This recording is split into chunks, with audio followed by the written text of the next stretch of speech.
Good morning বন্ধুরা। আজ ৮ জানুয়ারি বৃহস্পতিবার।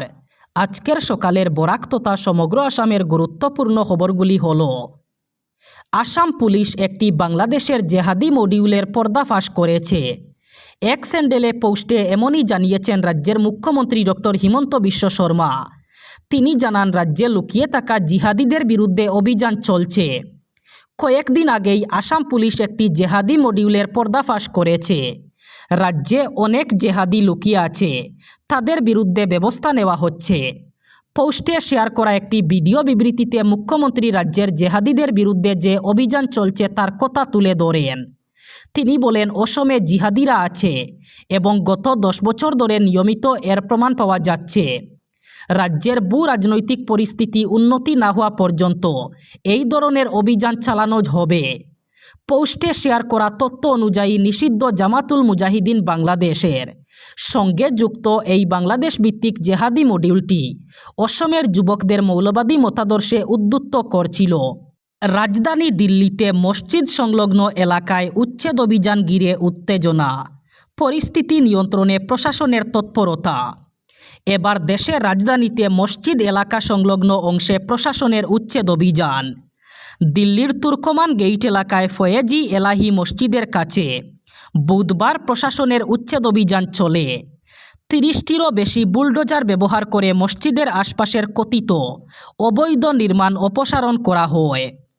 প্রশাসনের উচ্ছেদ অভিযান চলাকালীন স্থানীয় বাসিন্দাদের একাংশের বিক্ষোভ দেখা যায়।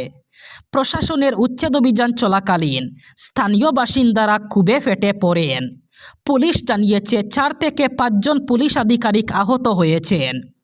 পরিস্থিতি সামাল দিতে পুলিশ কাঁদানে গ্যাস ব্যবহার করে। তুর্কমান গেটের কাছে ফয়েজি ইলাহি মসজিদ এলাকায় নিরাপত্তা জোরদার করা হয়েছে। পাথর নিক্ষেপের মতো ঘটনার সঙ্গে সম্পর্কিত অজ্ঞাত ব্যক্তিদের বিরুদ্ধে এফআইআর দায়ের করেছে প্রশাসন। পরিস্থিতি নিয়ন্ত্রণে এলাকায় পর্যাপ্ত পুলিশ মোতায়েন করা হয়েছে। আগামী 31 জানুয়ারি পর্যন্ত রাজ্যে চলবে রাষ্ট্রীয় পথ সুরক্ষা মাস। মেনে চলতে হবে 7টি বিশেষ নিয়ম, অন্যথায় রাস্তায় পড়তে পারেন বিপদে। ইতিমধ্যে আগামী 31 জানুয়ারি পর্যন্ত সতর্কতা জারি করেছে পরিবহন বিভাগ। জানানো হয়েছে, রাস্তায় গাড়ি নিয়ে বের হলে 7টি বিশেষ নিয়ম মানতে হবে। প্রথমত, 4 চাকার গাড়ি চালালে সিট বেল্ট পরিধান করতে হবে। 2 চাকার যানবাহন চালালে হেলমেট পরিধান করতে হবে। ফোন ব্যবহার করে গাড়ি চালানো যাবে না। মদ্যপান করে গাড়ি চালানো যাবে না।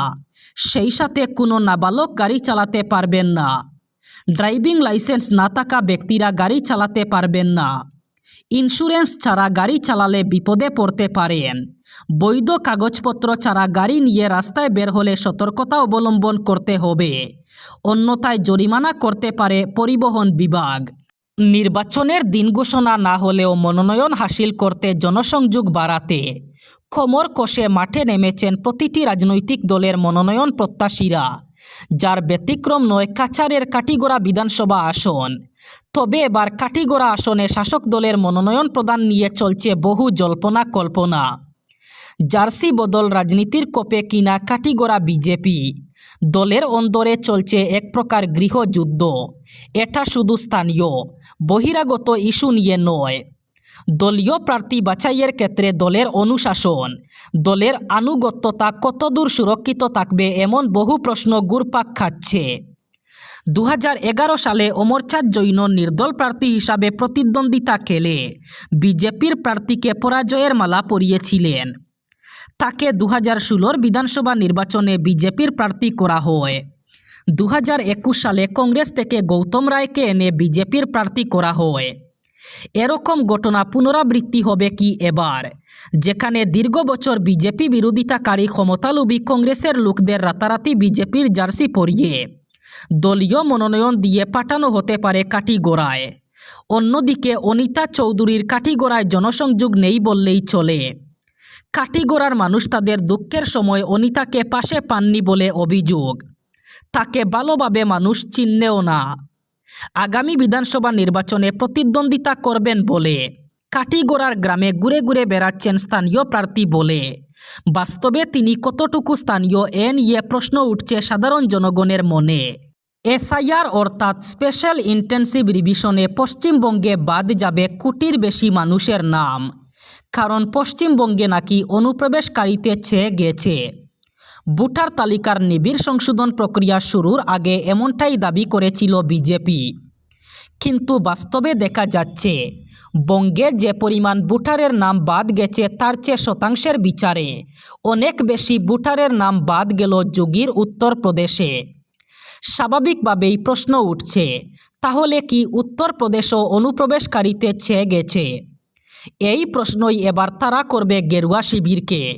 হিসাব বলছে যোগী রাজ্যে আনকালেক্টেড ফর্মের সংখ্যা 2,89,00,000 ভোটার, অর্থাৎ এই সংখ্যার ভোটার বাদ যাবেনি, পরে সংখ্যাটা আরও বাড়তে পারে। এর মধ্যে 2,17,00,000 ভোটার স্থানান্তরিত, 46,00,000 ভোটার মৃত, 25,47,000 ভোটার একাধিক জায়গায় নাম রেজিস্টার করে রেখেছিলেন। এই বিপুল সংখ্যক ভোটার যে স্থানান্তরিত হয়েছেন সেটা নিয়েই প্রশ্ন উঠছে, এই বিপুল সংখ্যক ভোটার কোথায় গেলেন? তাহলে কি এরা ভুয়ো ভোটার ছিলেন? এবার প্রার্থিত্বের জন্য আবেদন চাইল এআইইউডিএফ। 26-এর বিধানসভা নির্বাচনের জন্য প্রার্থিত্বের জন্য আবেদন চাইল এআইইউডিএফ।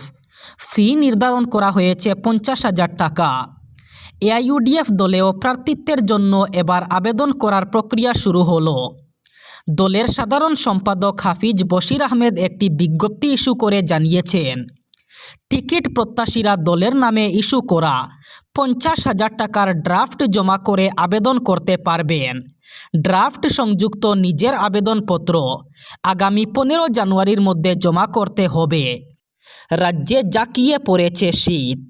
শীতের কারণে বিভিন্ন সময় স্কুলের পঠন পাঠনের সময়সূচি পরিবর্তন করা হয়েছে। এবার বিদ্যালয়ে পাঠদান নিয়ে এসে গেল নতুন নির্দেশনা। প্রচণ্ড শীতের জন্য 4 দিন স্কুল বন্ধ ঘোষণা করা হয়েছে। রাজ্যের 11টি জেলায় 4 দিনের জন্য স্কুল বন্ধ ঘোষণা করা হয়েছে। তবে বরাক উপত্যকার 3 জেলা কাছাড়, শ্রীভূমি এবং হাইলাকান্দিতে এখনও এই নির্দেশ আসেনি। তবে বরাক উপত্যকার 3 জেলায় নির্ধারিত সময়সূচি অনুযায়ী পঠন পাঠন চলছে। সকাল 10টা থেকে শুরু হচ্ছে স্কুলের ক্লাস। আবারও অসম সফরে আসছেন দেশের প্রধানমন্ত্রী নরেন্দ্র মোদী। আগামী 18 জানুয়ারি অসম সফরে আসবেন প্রধানমন্ত্রী। বিভিন্ন কর্মসূচি নিয়ে অসম সফরে আসবেন প্রধানমন্ত্রী। আগামী 18 জানুয়ারি রাজ্যে তার বেশ কয়েকটি কর্মসূচি রয়েছে। এর মধ্যে হলো কলিয়াবরের মৌচন্দা পাথরের এলিভেটর করিডোরের আধারশিলা স্থাপন করবেন প্রধানমন্ত্রী নরেন্দ্র মোদী। এক সংবাদ মাধ্যমে এই তথ্য জানিয়েছেন রাজ্যের মুখ্যমন্ত্রী ডক্টর হিমন্ত বিশ্ব শর্মা। এবার বরাক উপত্যকার 3 জেলার আজকের আবহাওয়ার খবর। আজ 8 জানুয়ারি বৃহস্পতিবার বরাক উপত্যকার 3 জেলায় ঠান্ডা বেশি থাকার সম্ভাবনা। আজ শিলচর কাছাড়ে সর্বোচ্চ তাপমাত্রা থাকবে 24 ডিগ্রি সেলসিয়াস এবং সর্বনিম্ন তাপমাত্রা থাকবে 12 ডিগ্রি সেলসিয়াস। শ্রীভূমি করিমগঞ্জে আজ সর্বোচ্চ তাপমাত্রা থাকবে 24 ডিগ্রি সেলসিয়াস এবং সর্বনিম্ন তাপমাত্রা থাকবে 12 ডিগ্রি সেলসিয়াস।